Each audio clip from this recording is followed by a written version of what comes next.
Sergio Perez's contract extension has been announced after the Monaco Grand Prix, and I think everyone would agree that he deserves that new deal.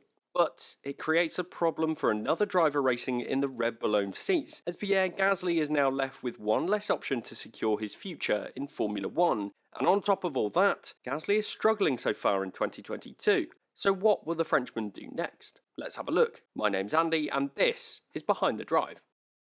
Pierre Gasly is a driver that could have easily dropped off the grid a couple of years ago. Unlike Alex Albon, Gasly was offered a lifeline after being dropped by the Red Bull team to remain with Toro Rosso.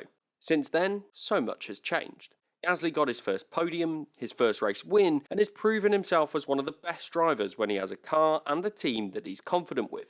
Arguably, he got his opportunity with Red Bull too soon in his career after just over a season in the junior setup, meaning he wasn't ready for a drive at the top team. But now, as a result of his great performances, Gasly is a driver that's surely on many teams' radars. Pierre Gasly should be in demand. Pierre Gasly has been one of the best drivers in Formula 1 for the last 2 years, and he's become a staple of the F1 grid.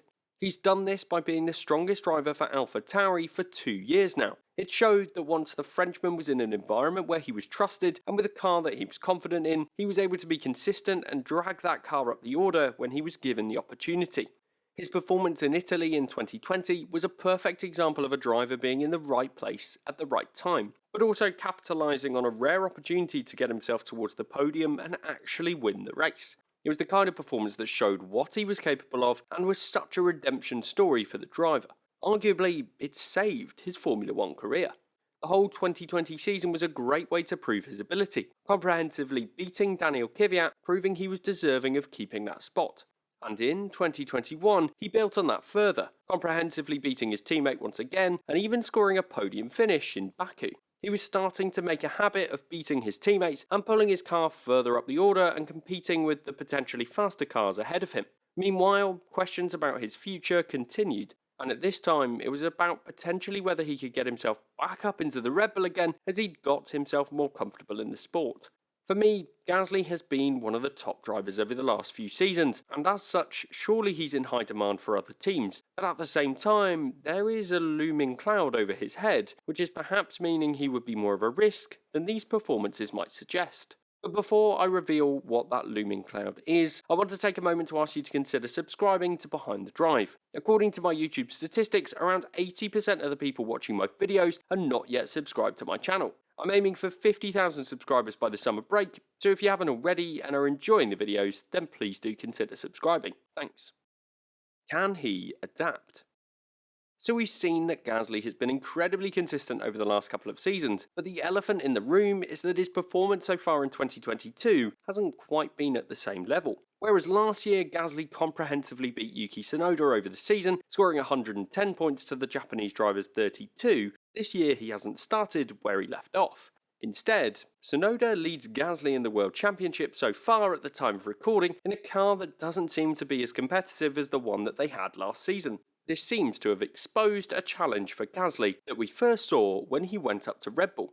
Once he was in the top team, he struggled to adjust his driving style to his new car. The 2019 Red Bull was obviously designed with Verstappen in mind, and at the time, Daniel Ricciardo had left big shoes for the Frenchman to fill. But in that first half of the year, Gasly failed to get up to speed in that Red Bull.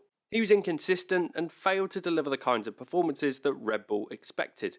Simply put, Gasly couldn't change the way he drove the car in order to get the most from it. Yes, the team could have supported him more, but with Verstappen doing so well, it's difficult to see the value in choosing to develop in the way that the driver that's struggling might prefer. So Gasly found it difficult, and that resulted in him being dropped by the Red Bull team after just half a season with them. It was a sign that perhaps the driver had been promoted too soon, before he was ready to learn and adapt to a new car. But having said this, we have seen seasoned drivers struggle to adapt in recent years, including the very driver that Gasly replaced, Daniel Ricciardo, in his McLaren. It's true that often drivers struggle if they get promoted to the top teams too soon.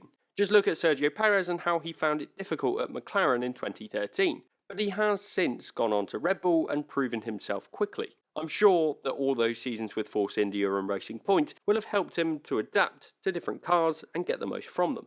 I would also argue that Red Bull gave up on Gasly too soon. Had they known just how difficult it would subsequently be to find a longer-term Daniel Ricciardo replacement, I'm sure they would have considered giving Pierre more time. This means that he might have felt more comfortable and got himself some good results in that car through the second half of the season. However, in 2022, we've perhaps seen this trend repeat itself. It's difficult to know for sure given the cars are so different and the midfield teams seem to be in different places in the pecking order almost every weekend. But from the teammate comparison, the fact that Gasly and Tsunoda are so close in the standings shows that Gasly is surely not performing as well as he did in the last few years relative to his teammate. Of course, with just a handful of races completed so far, there isn't enough data to know this for sure. But it feels like Gasly is finding it difficult to get up to speed in these new car regulations. And that's got to be a red flag if you were thinking about recruiting the 26-year-old and expecting him to come in and perform right away for your team. Where could Gasly go? So we've seen that Gasly could be in high demand for many teams based on these performances through 2020 and 2021. However, there is a concern over whether the Frenchman can adapt quickly to the new cars, and some of the teams that he's rumoured to be linked with for the future have had challenges with exactly that problem. One of the popular rumours is that Gasly could be lined up to replace Ricciardo at McLaren. Although I would argue that this doesn't really work for Gasly or McLaren, given Ricciardo has a contract to 2023 and is very unusual in Formula 1 for teams to not honour their contracts with drivers, and similarly it's unusual for drivers to opt to leave a team midway through their contract. Gasly's contract with AlphaTauri, meanwhile, ends this season, so lining up the opportunity to move to McLaren could be very difficult. Having said all this, Zak Brown has criticised Ricciardo's performances in the McLaren already this season, and so anything could happen going forwards. But if I was McLaren, I would be wary of going for Gasly. I have no doubt that he's a brilliant driver and definitely has a long future ahead of him in Formula 1. But given Ricciardo's struggles since joining that team, it could be a risk to pick a driver that's also had a history of finding it difficult to adapt to a new car. Although there would be something rather poignant in Gasly replacing Ricciardo once again. Another alternative route for Gasly could be to try and find a way to get towards a Mercedes seat. The Mercedes team is the next of the top tier teams that will have driver contracts that are ending, with both Hamilton and Russell's contracts ending next season in 2023. I think it's fair to assume that Russell's contract will be extended, especially based on his performances so far this year. But there's a chance that Hamilton could retire at the end of his contract, which could open the door for Gasly. You could argue that he doesn't need to be in a Mercedes-powered car to prove himself to the Mercedes team, but if there was a link, it might be an easier move for Gasly to make, as at least he would be more comfortable with the power unit as he progressed into a top team. Likewise, if Gasly can prove he can adapt to a new car, then that might aid his case when it comes to the Mercedes seat. And in terms of that Mercedes seat, there won't be an opportunity for Gasly until 2023, which means he's stuck in limbo again for a year. And so maybe you could argue that finding a way to Aston Martin or Williams to get that Mercedes power unit could maybe get him closer to that drive, although it would probably be a step backwards from where he is now. So the options are very limited. In terms of teams with drivers whose contract end this year, there's just Alfa Romeo and Haas on top of those I've mentioned with Mercedes power, and even then I question if any of those options would be a step in the right direction for Gasly compared to AlphaTauri. So this suggests to me that Gasly's best bet might be to stick with AlphaTauri in the next year, and continue to prove himself in that car. The option is clearly available to him, as Helmut Marko has commented that their car is his best bet. Regardless, he would need to improve his form and find a way to get used to this new car faster this season if he wants to ensure his long-term future in the sport.